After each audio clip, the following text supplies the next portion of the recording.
लिखिए operation Sindoor. Which tribal council recently became the first to digitize the land record? हाल ही में भूमि अभिलेखों का डिजिटलीकरण करने वाली पहली आदिवासी परिषद कौन सी है? गारो हिल, बोडोलैंड, जैंतिया हिल, चकमा।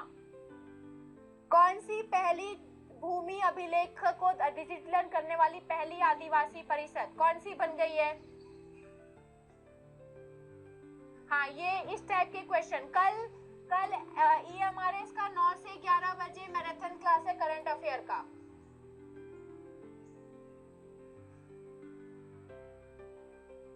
क्या आंसर होगा? बोडोलैंड, बेटा बोडोलैंड आंसर होगा। बोडोलैंड ने किया है, जैंतिया हिल्स ने नहीं।